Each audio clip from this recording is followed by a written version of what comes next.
Gente, desculpa que eu não tinha botado para gravar, botei para gravar agora. Desculpa. Vocês que estão vendo essa gravação aqui, essa aqui é uma aula síncrona sobre design de experiências. Ok. E muitas das vezes as pessoas elas associam a pessoa pela sua profissão ou por onde ela mora, as pessoas associam coisas, elas deduzem coisas, né? Ah, já que a pessoa ela mora no Rio de Janeiro, todos vocês são de outros estados, né? Que eu estou aqui no Rio de Janeiro. Mas eu sou daqui do Rio de Janeiro, mas assim, quando eu estou em outro estado, eu já sinto muito frio, por exemplo, quando estou em São Paulo, porque eu sou daqui, eu tenho características daqui. Então as pessoas elas moldam coisas pelos seus traços de personalidade, por onde ela mora, pela experiência que ela vive em determinados locais, pelos seus consumos também. Aqui o exemplo que eu trouxe para vocês são coisas de quem eu sou, porque eu gosto de Pokémon, tenho uma tatuagem aqui de Pokémon no meu braço, não sei se dá para ver, aqui ó, não, isso aqui não é o Buu. Não, cadê o Pokémon? Tá aqui, ó. Tem tatuagem de Pokémon. Pra tatuar um Pokémon, a pessoa tem que gostar muito, né? Gosto de Pokémon, meu signo é leão. Gosto de beber café no Starbucks. Eu amo o seriado Friends. Eu gosto de retro game, que esse daqui é o Nintendo 64, que é o videogame que eu mais gosto de todos. Curto disco de vinil. Esse daqui é um vinil do Linkin Park. Eu já falei disso em alguns momentos aqui com vocês, mas eu sempre friso isso. Porque a gente conhece a pessoa a partir dos seus gostos.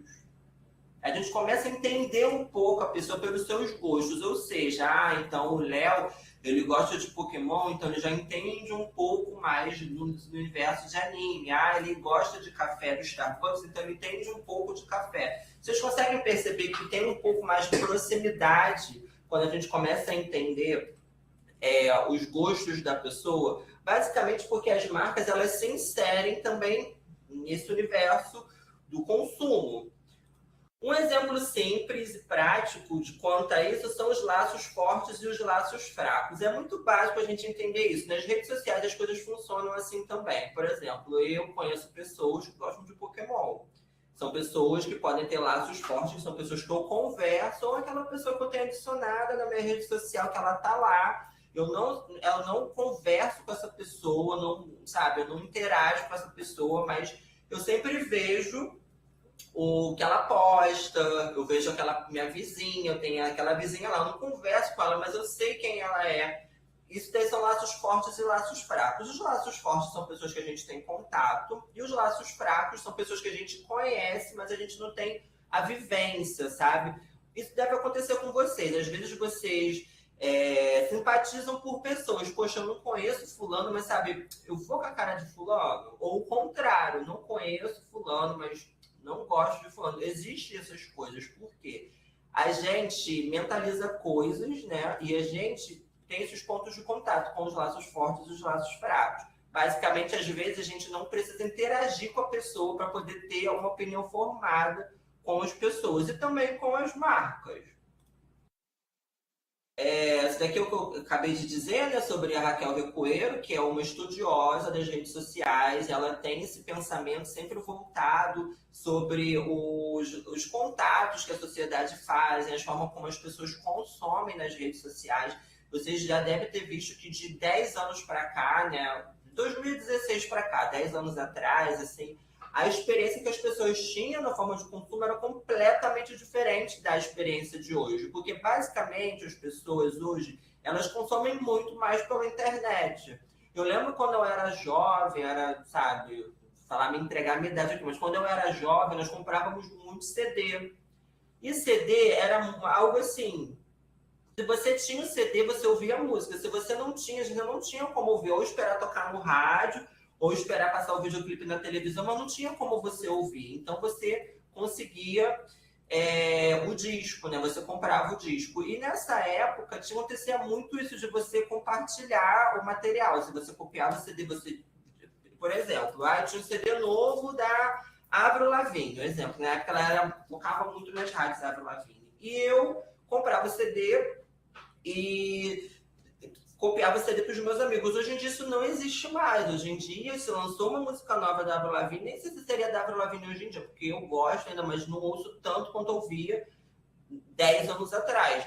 Mas eu enviaria o link para ele ouvir a música. Vocês percebem como o consumo ele mudou ao longo desses anos todos? Hoje em dia as pessoas elas consomem de maneiras diferentes, mas o consumo ainda existe. Foi como eu comentei com vocês, eu botei aqui esse exemplo aqui do disco de vinil, aqui logo no início, esse aqui é um vinil do Linkin Park, foi do último disco que eles lançaram, From Zero, que foi um disco assim que eles voltaram depois de muitos anos e tal. E foi noticiado que a venda dos discos em vinil, o formato de disco de vinil, vendeu muito. Taylor Swift também vende muito esse formato de disco de vinil. Por quê? A nova geração, por mais que ela esteja mais conectada nas redes sociais, elas são apegadas muito à estética material das coisas. E eu acho isso muito interessante, esse fenômeno. O Harry Styles também ele lança muito esse material em disco de vinil. E é muito interessante observar esse fenômeno, porque faz com que nós que trabalhamos, né, seja na área de cinema, vocês pretendem ser cineastas ou trabalhar na área de cinema, ou já devem trabalhar quanto a isso, né, já devem desenvolver seus projetos. Espero, se vocês ainda não desenvolvem projetos de vocês, desenvolvam. É sempre muito importante estar trabalhando quanto a isso, né? Hoje em dia é bem mais prático produzir materiais e portfólios, né? Mas, enfim, esse material assim, dos artistas que eles utilizam, hoje em dia eles estão cada vez mais voltados para o colecionismo. A Taylor Swift lançou diversos discos com a mesma capa. As pessoas falam, nossa, mas os fãs vão comprar os mesmos discos? Vão, gente, eles vão comprar, porque o consumo faz com que aquele material, o artista se aproxime mais do fã, sabe? Na verdade, o fã se sente mais próximo do ídolo e vende muito. Nós conversamos também, alguns de vocês estavam no último encontro que nós tivemos aqui, eu estava falando sobre branding, que a gente falou, basicamente, foi de branding ou foi outra aula, não me recordo agora, que a gente falou do balde de pipoca. Foi com vocês que eu falei sobre o balde de pipoca. O balde de pipoca, muitas pessoas, elas estão, muitas empresas, muitos mecanismos de merchandising, né? Eles estão produzindo mais balde de pipoca premium, refil de pipoca, gente, para as pessoas consumirem mais no cinema, porque as pessoas não estão indo para a sala de cinema. Ou seja, a gente tem que sempre observar esses fenômenos para poder sempre estar buscando ter uma forma de lucrar com o entretenimento das pessoas. Mas eu botei esse parênteses aqui só para vocês ficarem cientes sobre a forma como o consumo mudou, né? Basicamente é sobre a forma de como as pessoas elas se sentem próximas. Eu percebo muito isso. Aquele exemplo do Linkin Park ali que eu não cheguei a comentar, né, que eu acabei falando sobre outra coisa, que foi um dos discos mais vendidos no formato físico. É muito interessante isso, né? Ver que as pessoas agora elas estão voltando a consumir CD físico, disco de vinil. Para nós que nós produzimos arte, isso é muito importante, porque as pessoas elas têm que voltar a ter o apego material das coisas, no sentido bom da palavra que eu falo, porque o streaming é muito importante, ele chegou, né, trazendo de uma maneira muito mais prática para muitas pessoas, né? As pessoas às vezes elas tinham que se deslocar a distâncias para poder ver algum conteúdo, né? Um filme, um documentário. Só que hoje em dia as pessoas elas não têm mais o prazer de assistir as coisas de uma forma mais práticas, né? Assim, eu tô com o catálogo todo lá da plataforma de streaming, eu fico horas vendo o que eu quero ver, mas acabo não vendo nada. E às vezes é muito mais legal a pessoa sair de casa, né? Ir lá no cinema, ver os amigos, faz um lanche. É muito mais legal. Por quê, gente? É a experiência. É disso que a gente vai falar aqui hoje. E a experiência, ela basicamente ela é fundada em cima dos crowd cultures. Crowd cultures é a união de um grupo que compartilha opiniões sobre o mesmo tema de forma coletiva, formando um conjunto amplo e auto-organizado. Essa teoria e esse estudo foi feito pelo Douglas Holt, que ele fez esse livro que, assim, que é incrível, que é Como Transformar as Marcas em Ícones. Ou seja, as pessoas, as empresas, elas produzem coisas pensando como as pessoas vão consumir isso. E vende muito. Um balde de pipoca do Toy Story, acho que a gente conversou, né? Vocês viram que esgotou. Eu fui com a minha mãe no cinema assistir o filme do Toy Story. Deixa eu ver se eu acho a foto aqui. Que foi assim, gente, é muito legal você fazer coisas, sabe, com pessoas que você ama. Foi algo que era aniversário dela, né, da minha mãe. Ah, não tirei a foto, gente. Ah, tirei aqui. Eu só vou mostrar o bonequinho. Olha como é que minha mãe foi pro cinema, gente. Com o boneco do Woody do Toy Story. Tem todo um significado, sabe? Tem todo uma conexão. Que é isso que você faz, você sai de casa, você vai assistir um filme, você se lembra daquele momento para sempre, sabe? E eu via muitas crianças na sala de cinema, a experiência conta e faz toda a diferença. Mas voltando para cá, esse conceito das Crown Cultures, ele fala sobre grupos de fãs que são conectados e eles têm tem pessoas que vão fantasiadas. Eu só não fui porque eu não tinha uma fantasia. Não tinha. De verdade. Se eu tivesse o chapéu do Woody, eu teria ido. Porque minha mãe tava tão feliz, sabe? Eu tava feliz por ela. Eu assisti Toy Story, todos eles no cinema, junto com a minha mãe, assim. Por isso que foi algo pra gente, assim, uma questão de família mesmo, dos laços que a gente tá falando aqui, que faz toda a diferença, sabe? E, assim, é muito legal ver que ao longo de todos esses anos as coisas caminham para essa forma, sabe? Que a gente ainda pode consumir filmes no cinema de uma maneira como a gente consumia no passado e é vivenciado isso de uma maneira tão legal, sabe? Caiu, gente, eu tô aqui, vocês estão me ouvindo? Alô, alô, alô.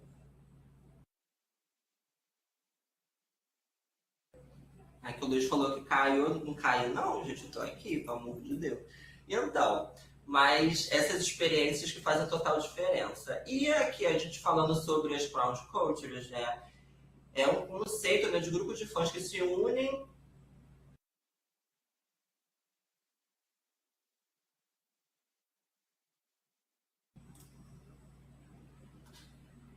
Eles se unem. Cadê? Me perdi aqui. Vou ler novamente. Geralmente esse conceito é mais explorado no conceito de grupos de fãs que se unem em torno de um determinado tema, ok? Compartilhando um objetivo comum e demonstrando um nível de engajamento. Aqui tem esse exemplo do Harry Potter, que vocês conhecem Harry Potter, né? É um fenômeno literário, mas dentro dos grupos de fãs do Harry Potter, existem 5 tipos de fãs do Harry Potter. Gente, é muita gente. É muita gente, é muito grupo de fã, que às vezes a gente nem sabe. Aí dentro do grupo de fãs do Harry Potter, tem os que só gostam dos filmes, tem os que só gostam dos livros, tem os que colecionam brinquedos, tem os que colecionam jogos de videogame, tem os que são fãs dos atores da série, colecionam pôsteres, cartazes de cinema, colecionam autógrafos, colecionam os DVDs dos filmes. São muitos grupos de fãs dentro dos fãs do Harry Potter. E esse grupo de crowd culture são estudados pelas agências, pelas equipes de marketing, pelas equipes de merchandising para poder oferecer produtos. Aqui tem o movimento Free Britney, que vocês devem ter ouvido falar. Vocês já ouviram falar sobre o movimento Free Britney? Que aconteceu alguns anos atrás, da cantora Britney Spears, que ela estava... Então, teve esse movimento do Free Britney, que a Britney Spears é uma cantora pop que fez muito sucesso no início dos anos 2000, só que no ano de 2008 ela teve um problema familiar, né? Um problema que ela teve que perder a custódia dos filhos, aí com isso ela ficou muito debilitada, fragilizada e teve que colocar uma curatela dela, que é basicamente tomar conta de tudo que é seu. Agora você não pode tomar conta da sua casa, você não pode fazer nada da sua vida. Tem uma casa, você não pode namorar, você não pode casar, você não pode votar, você não pode ir na rua comprar um sorvete, tudo você era monitorado pela família dela. Só que aí começou a entrar em contradição, basicamente porque os fãs começaram a questionar. Os fãs, não foi a justiça, não foi a polícia, não foram os tribunais, não, foram os fãs. Começaram a perceber uma coisa estranha. Ué, se ela não pode fazer nada disso, ela não pode votar, ela não pode, sabe, namorar, não pode casar, ela não pode ter nada disso, ela tem que ficar sempre com uma pessoa vigiando ela, mas ela lança CDs, Ela faz shows pelo mundo todo, ela vende muitos perfumes, que os perfumes da Britney Spears é um dos perfumes de celebridades mais vendidos da história. Eles venderam muitos, muitos. Ou seja, ela não ganhava dinheiro só com música, ela ganhava dinheiro com outros empreendimentos. Depois disso, várias outras celebridades começaram a lançar perfumes. Também a Ariana Grande lançou perfume. Rihanna, não lembro se lançou, mas acho que lançou também. Muitos artistas lançaram perfumes porque dá muito dinheiro, gente. Shakira tem, Cristina tem, que esses eu lembro. Mas as outras, assim, todo mundo começou a lançar perfume porque dá dinheiro. Porque ela lançou um caminho a ser realizado fora da música, né? Tanto que Rihanna, depois, ela não lançou mais música, ela começou a fazer produtos de maquiagem, né? Linhas cosméticas, enfim. Os fãs começaram a perceber isso. Gente, por que ela ainda tá nessa curatela? Ela não pode fazer nada. Começaram a investigar e começaram a ver que o comportamento da cantora nas redes sociais era um pouco diferente do habitual. Ou seja, ela postava coisas que não tinham muito sentido, sabe? Postava coisas fora do tom, os vídeos dela lá dançando. As pessoas falavam, gente, isso é muito estranho, porque, sabe, ela posta essas coisas e depois começaram a descobrir as coisas que, na verdade, quem cuidava das contas das redes sociais dela era a equipe dela, meio que manipulava para ter uma opinião pública, né? Falava, ela tá com problemas e então ela tem que ter essa curatela mesmo. Então, meio que mandava todo esse cenário para poder ter uma opinião para as pessoas acreditarem que ela precisava de ajuda. Sendo que depois disso, que os fãs começaram a pedir demais para que ela fosse ouvida, ela foi ouvida no tribunal e ela relatou lá que ela não podia fazer nada da vida dela. Ela não podia fazer nada, assim, nada. Tudo tinha que ter a prescrição da família dela e as pessoas ficaram horrorizadas, porque até então as pessoas achavam que era só uma questão de controle, né, assim, a fins de questões de saúde, mas na verdade estava tendo um controle da conta bancária dela, de tudo dela. Foram ver as contas da Britney Spears, as contas dela desde o ano que ela tinha entrado na curatela, não tinha dinheiro lá, ou seja, todos os perfumes que ela vendeu, os CDs que ela vendeu, ela ficou 13 anos nessa tutela. E os fãs da Britney Spears foram atrás da resposta e conseguiram. E com isso, a justiça norte-americana concedeu liberdade para Britney Spears. Isso pela ajuda dos fãs, tá, gente? Não foi uma ONG, foi um grupo de estudiosos, foram fãs, pessoas que admiram o trabalho dela. Para vocês verem a importância que se tem que ter com os fãs, né? Muitas pessoas, muitos artistas, muitas celebridades, estúdios de cinema perceberam que é essencial fazer tudo para que os fãs eles se sintam bem recebidos, bem acolhidos, porque os fãs fazem total diferença, total diferença.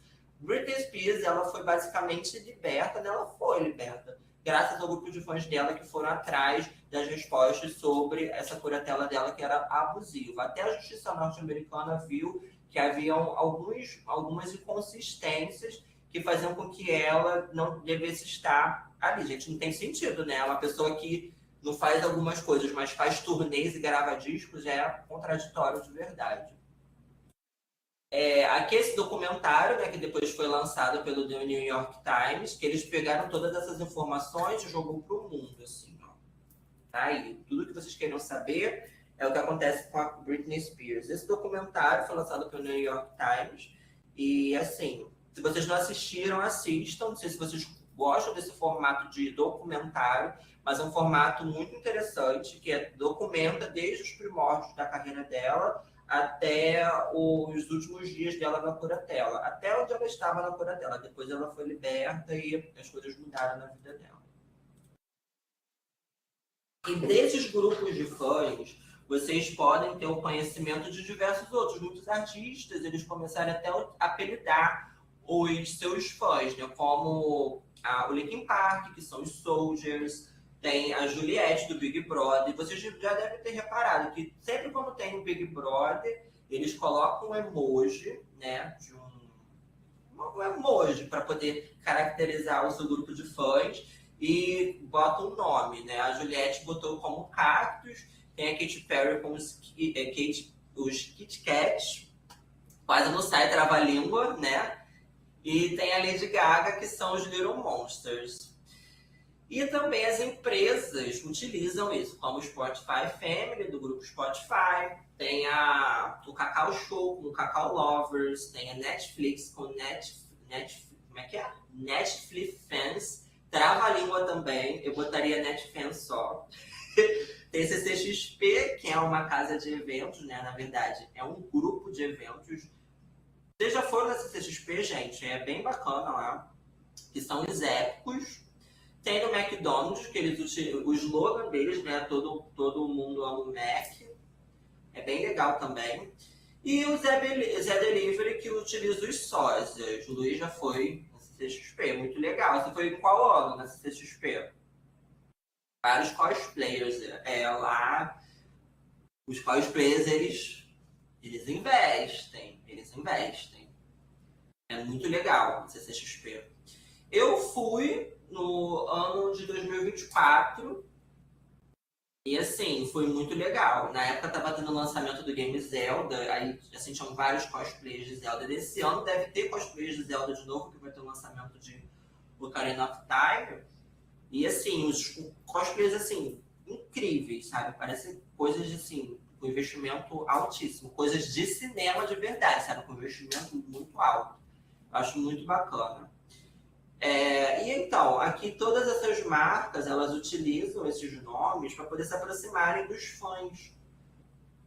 É uma forma carinhosa que eles apelidam. Aqui tem um episódio que aconteceu no Wandinha. Vocês assistiram Wandinha, gente? Seriado da Netflix? Ou não? Wandinha fez um sucesso tremendo no ano de 2022, 2023. Eu não assisti tudo, assisti alguma coisa ou outra. Mas essa cena aqui vocês viram no TikTok com certeza, ou não assistiram? Então, gente, essa cena, esse recorte aqui de Wandinha, foi uma cena que um fã viu e achou muito legal ela dançando. E em cima dessa dança, eles colocaram uma música da Lady Gaga. Uma música antiga da Lady Gaga, a música de 2011. O que aconteceu? Viralizou de uma forma astronômica, de um jeito assim surpreendente, e fez com que a música de 2011 voltasse para as paradas, que é algo assim incrível que os fãs fazem, né? Uma música de 2011, gente, olha quanto tempo tem. Muito tempo. Exatamente, Luiz, isso mesmo. As pessoas, elas iam lá na série de Wandinha ver a cena da Wandinha dançando e não tinha a música na série. De tão no consciente das pessoas, as pessoas já associavam essa cena da Wandinha com ela dançando a música da Lady Gaga e a música não estava lá. Não estava. Gente, essa música é uma música que nem fez sucesso na época porque ela não era single. Músicas que não são single não tocam nos rádios, sabe? É uma música que veio junto com o disco, esse aqui, o Born This Way, foi lançado em 2011. Gente, quando eu ouço 2011, assim, eu vejo que já tem 16 anos, 15 anos. Eu fico chocado. Fico chocado porque passou muito depressa. Eu lembro quando esse CD foi lançado, que a Lady Gaga se dentro de um ovo. Vocês se lembram disso? Que ela tinha aquelas performances incríveis. E assim, essa música ela não fez sucesso, é uma música que lançou junto com o CD, mas as outras músicas foram trabalhadas com videoclipes, com performances televisionadas. Essa música acabou, a turnê acabou. Depois de tudo isso, essa música voltou a ser performada no show daqui do Rio de Janeiro e foi lançado essa mesma música no vinil de Blood Mary, que é o nome dessa música, porque os fãs, eles estavam consumindo muito. Então a Lady Gaga falou, já que está consumindo muito, a gravadora, né? Nem a Lady Gaga. A gravadora, vamos lançar essa música em single. Aí a música voltou a fazer sucesso. Não voltou a fazer sucesso, fez mais sucesso do que na época quando foi lançada. E ela cantou essa música no show de abertura da turnê que se iniciou aqui se iniciou não, da turnê que passou aqui no Rio de Janeiro, depois a turnê continuou pelo mundo.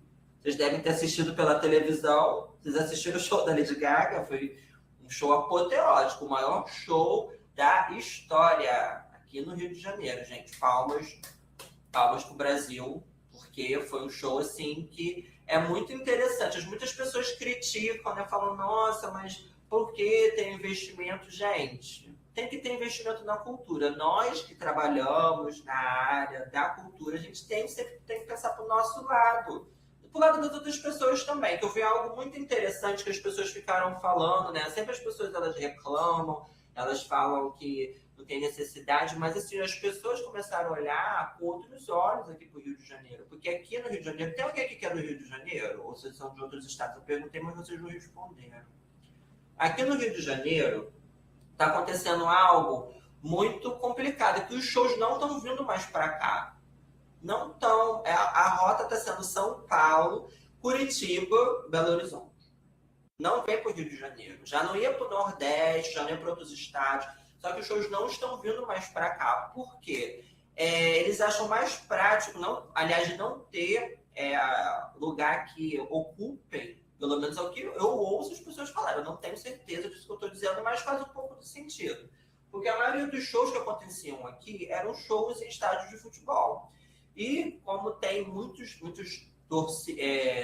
campeonatos de futebol, não estava tendo local para acoplar shows dessa magnitude. Gente, show da Lady Gaga é um show gigantesco, tem um palco gigantesco, não cabe dentro dos estádios de futebol. Aí então eles estão indo para outros estádios. Mas aí com esse show da Lady Gaga, muitas pessoas começaram a olhar para cá novamente, vendo outras possibilidades de espetáculos, sabe? E também é interessante observar que muitas outras pessoas começaram a ver aqui o Rio de Janeiro como outras formas de consumo também. Assim, um exemplo era quando as pessoas falavam que o Rio de Janeiro é a cidade do carnaval. Beleza, mas só no carnaval que aqui tem investimento? Não. Tem outros momentos também, como os shows que acontecem agora no dia 1º de maio. Aí já teve o da Madonna, teve o da Lady Gaga, teve o da Shakira. Vamos ver se isso vai se manter, porque é muito importante para o nosso portfólio de capital em espetáculos, entende? O Brasil é visto com outros olhos. Eu vi uma reportagem muito interessante de uma mulher, que é uma moça que humilde, que vende refrigerante, cerveja. Ela falando que no show da Lady Gaga ela conseguiu faturar R$ 3.000 vendendo água, refrigerante e cerveja. Isso é muito interessante porque a economia vai girando, gente. Então, é muito interessante esses fenômenos culturais. E isso daqui é uma forma de entretenimento que vai para outros campos, vocês não concordam? Vários outros campos funcionam junto, não é só um show que é televisionado. Várias outras pessoas saem ganhando também. E a gente que trabalha com entretenimento, a gente tem que sempre buscar possibilidades de se inserir, né? O aprendizado que a gente teve nessa época foi isso.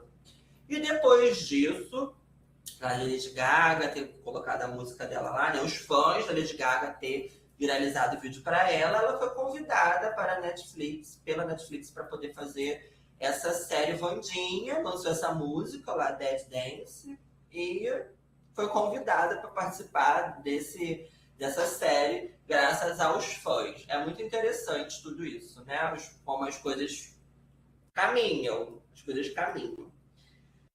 E com isso a gente começa a ver que as pessoas elas se apaixonam por marcas, né? Que são os brand lovers. Os brand lovers são consumidores que desenvolvem uma conexão emocional profunda e leal por uma marca específica. Eles não apenas preferem produtos ou serviços dessa marca, mas também defendem publicamente, eu recomendo para amigos.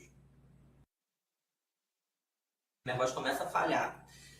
E familiares, e participam ativamente das comunidades relacionadas. Isso daqui eu já mostrei para você, sempre dou esse exemplo do Burger King e do McDonald's. As pessoas, elas não são a mesma, gente. Não são a mesma. Ou a pessoa come no McDonald's, ou a pessoa come no Burger King.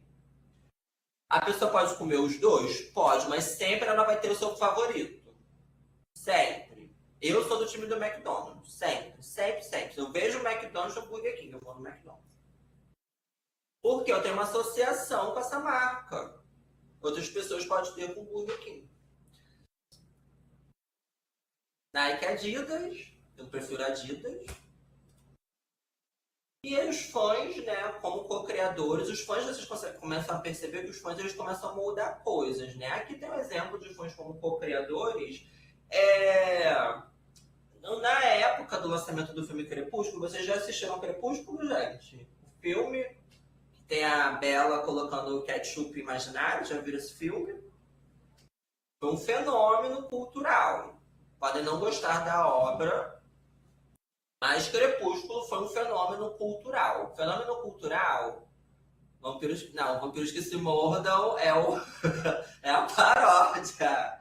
Esse é a paródia. Eu tô falando do filme original, lançado lá no ano de 2008. Eu era bem jovem, assim, era um fenômeno. Todas as minhas amigas tinham pôsteres do vampiro que brilhava no escuro. Mas, o que acontece? Na época foi lançado esse filme, Crepúsculo, pela obra literária, teve o livro, depois teve o filme, né, a adaptação cinematográfica. E uma fã, ela achava a Bella muito chata, a personagem Bella, essa moça aqui que tá olhando pra gente, achava a Bella é muito chata, ela é muito sem graça, não acontece nada de muito intenso no filme Crepúsculo.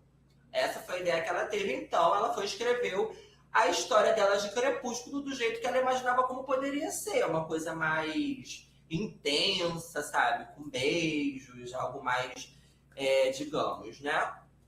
Aí ela escreveu isso e colocou na internet, num site que eu sempre lembrava o nome desse site, mas eu esqueci completamente. Esse site não existe mais. Era um site que as pessoas compartilhavam textos. Bem antigo, não lembro. Mas botou lá no site e as pessoas começaram a ler, as pessoas fazendo download, as pessoas lendo a fanfic que ela criou. Então, eles pensaram, gente, isso daqui é dinheiro, vamos pegar essa obra dela, né, a editora, vamos pegar essa obra dela, pedir para ela mudar os nomes dos personagens, né, o nome da Bella virou Anastácia, do outro homem é Christian Grey, que era o Edward, e vamos lançar com outro nome. Foi lançado 50 Tons de Cinza. Se vocês verem, vocês sabiam disso, gente? Eu não sei se em algum momento vocês tiveram conhecimento disso, mas 50 Tons de Cinza surgiram por causa de Crepúsculo. E se vocês perceberem, a narrativa e a construção dos personagens são bem similares. Depois, quando você tem ciência disso, você fica assim, nossa, é verdade.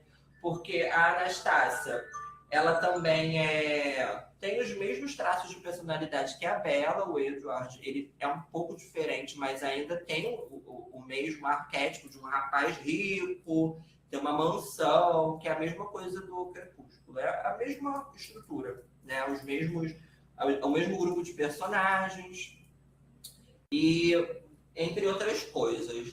Gente, mas é isso. Eu vou ter que encerrar aqui hoje, tá? Mas essa aula vai continuar em algum outro momento. Vocês fiquem atentos ao calendário de vocês, tá bom?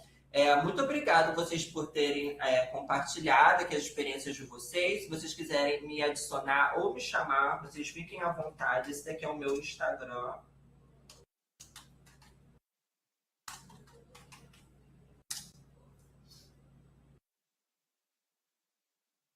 E tenham uma boa noite, todos vocês. Vocês que não conseguiram assistir a aula vai ficar aqui gravada. Quem não conseguiu assistir a aula, tá? Vai ficar aqui gravada na plataforma.